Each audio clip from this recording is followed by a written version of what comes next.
Ledakan senyap di TPA Cempo. Awal dari gunungan sampah. Pagi itu, udara Solo masih basah oleh embun. Tapi di Mojosongo, aroma yang tercium bukan wangi rumput atau tanah basah. Yang menyeruak adalah bau asam dan tajam, campuran busuk sisa makanan, plastik terbakar, dan udara lembab dari gunungan sampah setinggi gedung 8 lantai. Disinilah TPA Putri Cempo berdiri. Tempat ini mulai beroperasi sejak tahun 1985, sudah hampir 40 tahun, dan belum pernah benar-benar istirahat.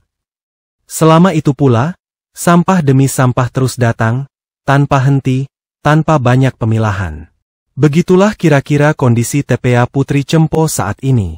Setiap harinya, sekitar 300 ton sampah, ya, 300.000 kilogram lebih, masuk ke area TPA.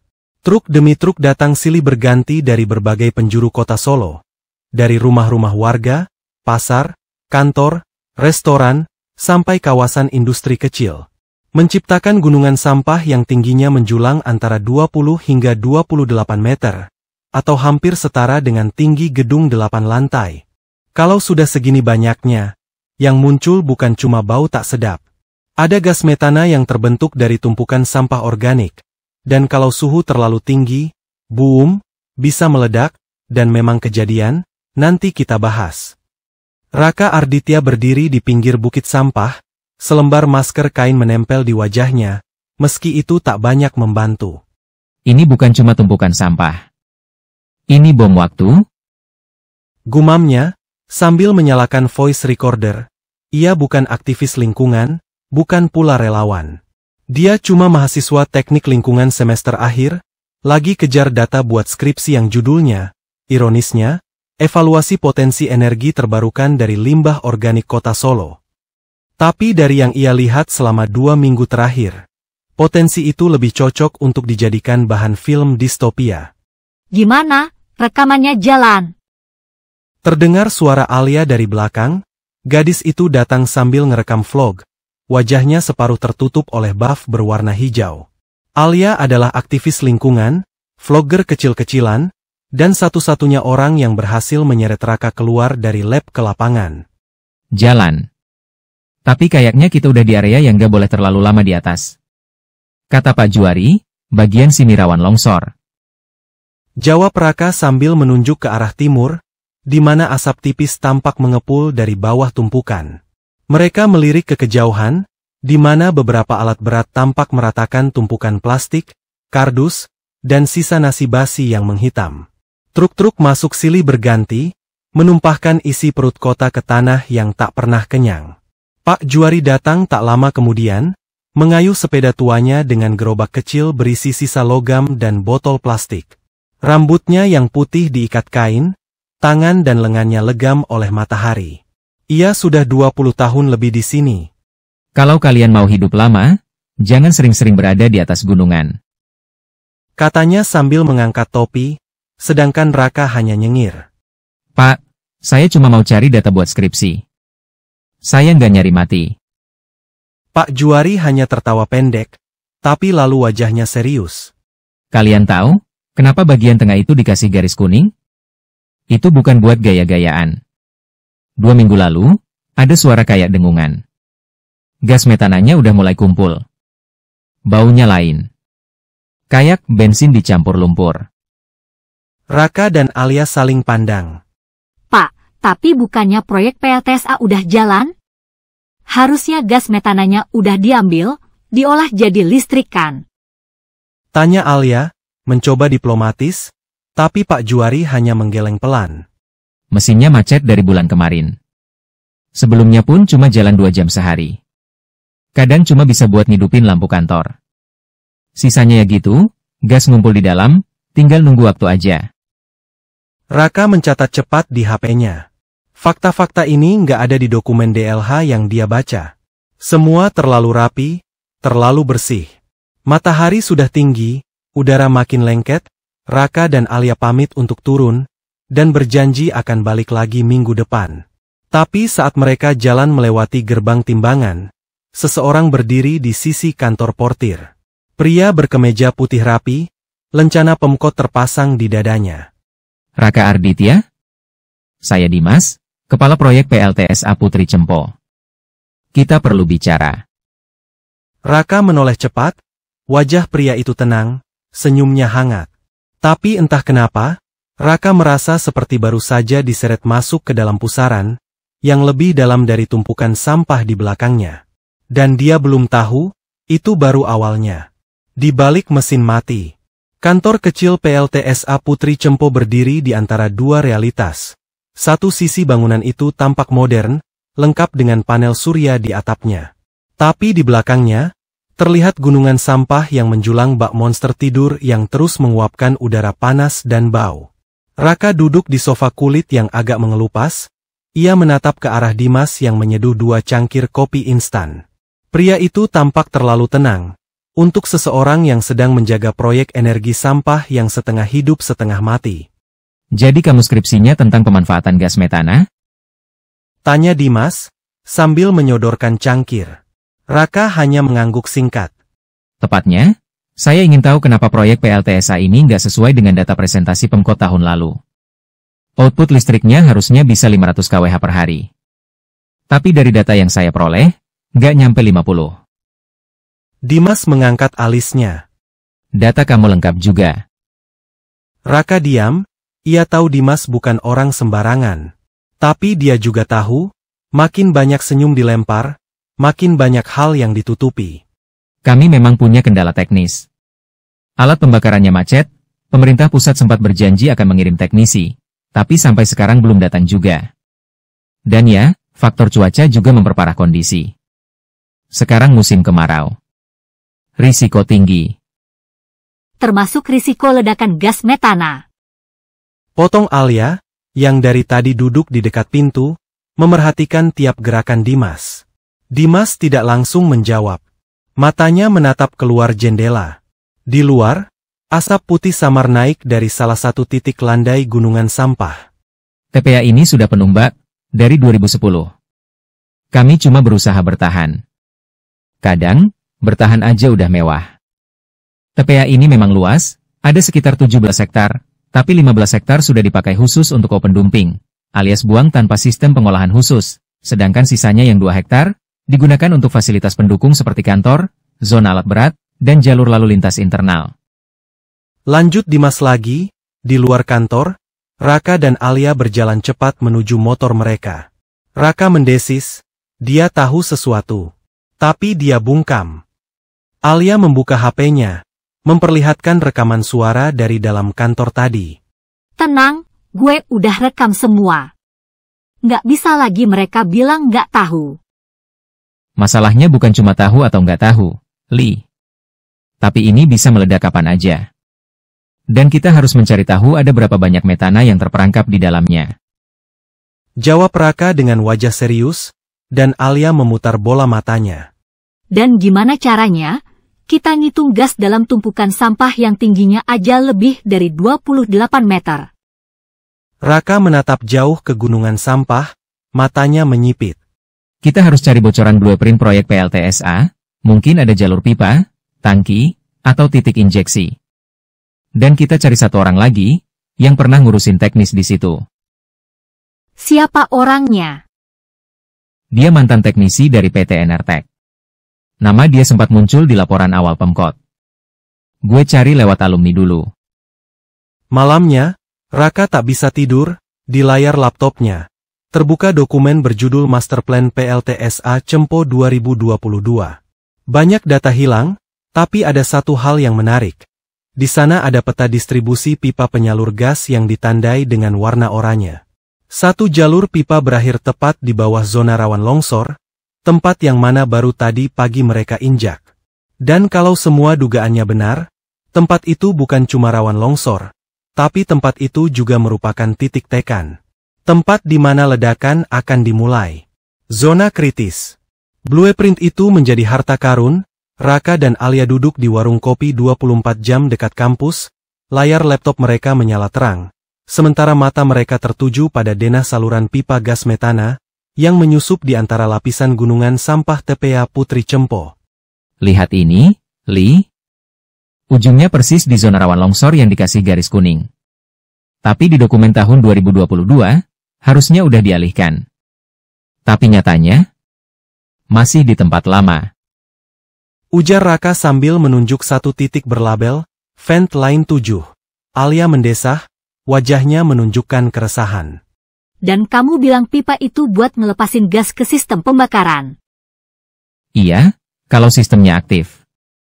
Tapi kalau enggak, itu jadi kayak balon raksasa yang makin ngembang, makin panas, dan tinggal nunggu adanya percikan api. Jawab Raka cepat. Mereka tahu, mereka tidak bisa bergerak sendiri. Raka akhirnya mengontak satu nama lama dari grup alumni teknik lingkungan. Namanya Mas Bimo. Ia adalah mantan teknisi PT Enertek, yang dulunya ditugaskan ke Cempo sebelum proyek PLTSA-nya mandek. Sekarang Mas Bimo bekerja serabutan di Jogja. Setelah beberapa kali telepon yang tidak diangkat, dan satu chat dengan emoji jempol, Mas Bimo akhirnya membalas. Kalian serius mau bahas Cempo? Datang aja ke rumah. Tapi jangan bawa siapa-siapa ya. Beneran, bahaya. 2 hari kemudian, mereka bertemu Mas Bimo di rumah kecilnya di pinggiran Sleman, Yogyakarta. Rumah itu sederhana, penuh kabel, solder, dan kipas rusak. Tapi yang keluar dari mulut Mas Bimo lebih panas dari solder manapun. Saya keluar dari proyek itu karena nggak tahan ngelihat pembiaran. Pipa-pipa gas nggak dipantau tekanannya. Ada zona yang semestinya dikosongkan, tapi malah ditimbuni sampah baru. Saya lapor. Yang saya dapat malah mutasi. Lagi pula operasional jalan hampir 24 jam, dari pagi sampai malam, bahkan dini hari kadang masih ada truk yang masuk. Alat berat seperti ekskavator, loader, dan bulldozer dipakai buat meratakan sampah agar bisa muat lebih banyak lagi. Sambung Mas Bimo lagi, dengan suara yang syarat emosi. Jadi ini emang disengaja? Tanya Alia setengah gemetar. Enggak segitunya sih. Tapi yang jelas, mereka lebih takut proyek gagal di mata pusat, daripada ledakan. Satu percikan aja di zona itu, apalagi pas kemarau kayak sekarang, yang suhunya waktu siang bisa tembus 34-36 derajat Celcius, dan nyaris nggak ada hujan selama berminggu-minggu ini. Kondisi ini bikin tumpukan sampah di TPA kering, retak-retak dan makin panas dari dalam. Dan apabila ada sedikit aja percikan api, maka kamu bisa dapat kembang api paling mahal sekota Solo. Raka duduk diam, napasnya berat. Apa kamu masih menyimpan sensor tekanan dari proyek itu? Mas Bimo nyengir, katanya lagi. Gila, kamu niat banget ya? Gue nggak mau skripsi gue berubah jadi berita duka. Balas Raka lagi. Malam itu juga, mereka berangkat balik ke Solo, membawa alat kecil buatan Mas Bimo, yaitu sensor tekanan gas sederhana yang bisa ditanam di beberapa titik. Kalau angka PSI-nya di atas 10, berarti kamu udah duduk di atas granat, kata Mas Bimo sambil menyerahkan perangkat itu. Keesokan paginya, Raka dan Alia menyelinap masuk lagi ke zona garis kuning. Udara sangat panas, walaupun matahari belum tinggi tapi sampah udah beruap. Mereka tanamkan sensor buatan Bimo di 3 titik berbeda. Saat hasil pertama muncul, angka di layar kecil berkedip, 12,4 PSI, Alia menelan ludah. Raka menatapnya, nggak perlu kata-kata. Mereka udah nggak lagi bicara soal skripsi, mereka bicara soal waktu. Soal seberapa cepat mereka bisa memperingatkan orang-orang, sebelum tekanan itu meledak menjadi bencana nyata. Percikan pertama. Langit Solo hari itu seperti oven raksasa, hari-hari berlalu tanpa setetes hujan pun. Tanah merekah, udara seperti terbakar, dan sampah-sampah di TPA Cempo mulai berasap meski tak ada api. Di ruang kontrol, petugas kebersihan berkeringat sambil mengipasi diri dengan topi. Truk-truk pengangkut sampah terus berdatangan, rata-rata 300 ton setiap hari, seakan-akan mereka membangun gunung baru dari limbah manusia. Raka dan Alia kembali ke lokasi, kali ini mereka membawa masker dan kamera tersembunyi. Mereka ingin bukti, bukan cuma angka. Lihat itu. Operatornya ngelindes tumpukan yang kemarin kita pasangin sensor. Dari layar ponsel yang nyambung ke sensor, angka melonjak ke angka 14,1 PSI. Sore itu, langit berubah menjadi jingga pekat. Seorang pemulung tua sedang membakar kabel di ujung barat area, merupakan sebuah kebiasaan lama untuk memisahkan tembaga. Di saat bersamaan, satu truk pengangkut yang baru datang mengalami korsleting ringan, memercikkan api ke lantai sampah yang kering. Terdengar suara letupan kecil, bukan ledakan, tapi cukup buat mengirim semburan api kecil ke langit. Api langsung menyambar gelembung gas metana yang tersembunyi di bawah lapisan organik, dan api merambat dengan cepat seperti menyusuri sumbu dinamit. Petugas panik, sirine manual dibunyikan, tapi sudah terlambat untuk zona itu. Ledakan kecil itu mengguncang ujung timur Cempo, bukan cukup besar untuk merobohkan bangunan, tapi cukup untuk menghanguskan 2 hektar area dalam waktu 1 malam, hampir 15% dari total area. Dan petugas butuh waktu berhari-hari untuk benar-benar memadamkan titik api dan bara dalam. Raka dan Alia menonton dari kejauhan, dengan napas tercekat. Kamera mereka terus merekam, meski tangan mereka gemetar. Ini baru awalnya? Bisik Alia, Raka hanya mengangguk. Dan kita adalah satu-satunya yang tahu apa yang bakal terjadi selanjutnya. Sementara api mulai padam oleh tim pemadam kebakaran, gas terus saja keluar. Walau tak terlihat, tak tercium, tapi makin menumpuk di balik tumpukan sampah. Dan tekanannya belum berhenti. Belum, karena banyak penduduk yang tidak tahu apa itu gas metana dan bahayanya. Karena gas metana tidak berwarna dan tidak berbau tapi sangat mudah terbakar. Dan secara alami muncul dari dekomposisi sampah organik dalam kondisi minim oksigen, anaerob. Karena nggak ada sistem ventilasi gas atau kontrol landfill yang layak di TPA Cempo, gas ini ngumpul tanpa bisa keluar, lalu menjadi bom gas metana di dalam perut gunungan sampah. Konspirasi sampah. Malam setelah ledakan kecil itu, Raka dan Alia duduk di kos sambil membuka file audit yang dikirim diam-diam oleh Mas Bimo. File PDF itu diberi nama polos, Laporan Optimalisasi Ventilasi 2023. Coba buka halaman 13, kata Raka. Alia menggulir cepat, kok datanya, semua PSI-nya di bawah 5? Padahal kita dapat 14,1 kemarin. Ini data fiktif ya? Iya, dan lihat footnote-nya. Ujar Raka sambil menunjuk. Sensor pengukurannya menggunakan model XJ45, tapi kita pasang yang XJ45 asli dari Bimo, dan hasilnya ternyata beda jauh. Mereka sadar, data yang dilaporkan ke kementerian sudah dimanipulasi. Seolah-olah semua zona aman, padahal kenyataannya TPA Cempo adalah bom waktu. Besoknya, mereka menyusup ke kantor kecil milik kontraktor proyek lama, PT Sinar Enertek. Mereka berpura-pura menjadi mahasiswa magang. Alia berhasil masuk ke ruang admin dan memotret satu dokumen internal, yaitu jadwal pemeliharaan sensor tekanan. Anehnya, jadwal itu kosong sejak tahun 2021. Berarti udah 3 tahun gak pernah dicek? Bisik Raka, Alia mengangguk. Dan mereka tetap nerusin dumping sampah seolah-olah semuanya baik-baik aja. Namun di titik ini, konflik internal mulai muncul. Alia mulai ragu. Raka, gimana kalau kita terlalu jauh? Kita udah nyamar, nyusup, rekam data. Ini bisa masuk pasal pidana kalau kita dilaporin. Terus kita biarin aja zona itu meledak? Suara Raka meninggi. Ya nggak gitu. Tapi kita kan juga bukan aktivis atau wartawan. Kita mahasiswa, Raka. Skripsi kita bisa dibatalkan.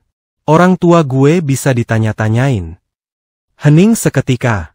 Raka duduk di lantai, menatap tangannya yang penuh debu sisa dari lokasi sensor. Gue ngerti. Tapi setelah ngelihat semua ini, gue nggak bisa pura-pura bego.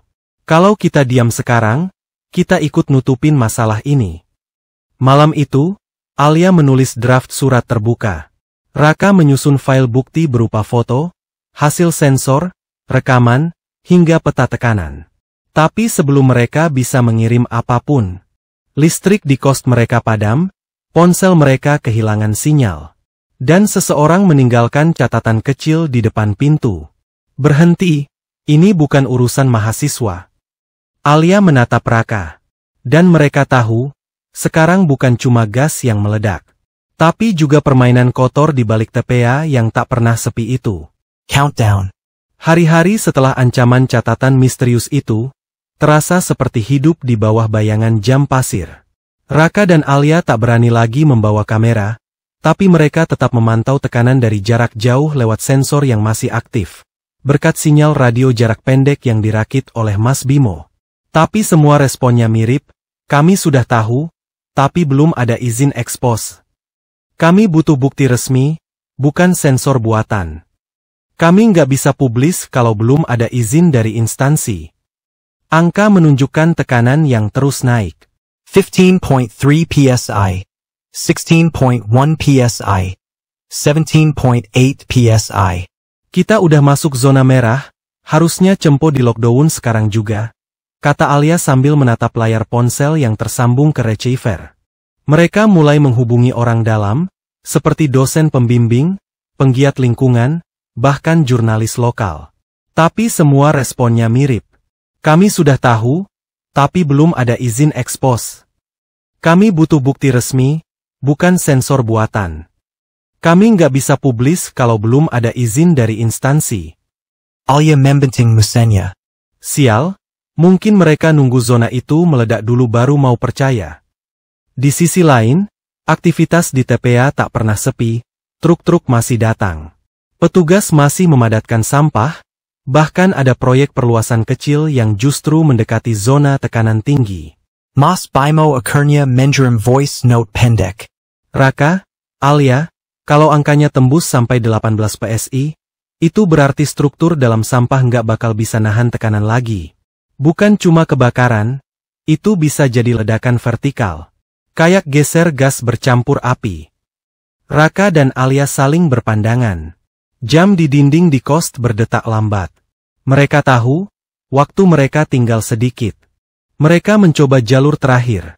Konferensi pers dadakan yang diadakan di depan kampus, mereka membawa bukti dan rekaman drone. Tapi bahkan sebelum mereka sempat berbicara, dua pria berbadan besar datang mendekat dan bilang, "Saran aja ya Dik, stop cari sensasi, data kayak gini bisa bikin kamu dicari banyak orang, bukan cuma dosen." Alia menahan napas tapi Raka tetap tenang. "Baik, Mas. Kami paham, tapi kalau kami diam, dan ada yang mati nantinya, Mas ikut tanggung jawab juga, ya?" Malamnya, Raka menulis satu artikel anonim dan mengirimkan ke forum-forum investigasi di internet. Alia mengedit video dengan narasi, "Cemoro, TikTok before boom." Mereka unggah pakai VPN, sambil menunggu reaksi. Viewers naik pelan, share juga makin banyak. Tagar ledakan Cempo mulai muncul di Twitter. Tapi tetap saja, tidak ada yang bergerak cepat, dan keesokan paginya, angka terakhir muncul di receiver, 18,4 PSI. Mereka tahu, waktunya sudah habis, tinggal menunggu satu percikan terakhir. Ledakan. Pagi itu, Sabtu 16 September 2023, langit Solo terlihat cerah tapi terasa berat. Angin diam tak bergerak, udara menggantung dengan aroma tajam sampah yang menguap. Raka dan Alia sudah bersiap ke lokasi meski tahu risikonya. Mas Bimo menyusul dari arah utara dengan motor bebek tuanya. Jam 9.23, bunyi keras seperti desis uap terdengar dari sisi barat daya TPA. Pekerja sempat berhenti, beberapa warga mendekat, mengira ada truk yang mogok. Lalu, boom! Semburan api setinggi pohon kelapa, muncul dari tengah tumpukan, diikuti oleh awan hitam dan lontaran potongan-potongan plastik terbakar. Getarannya terasa sampai ke rumah-rumah warga dengan radius 1 km.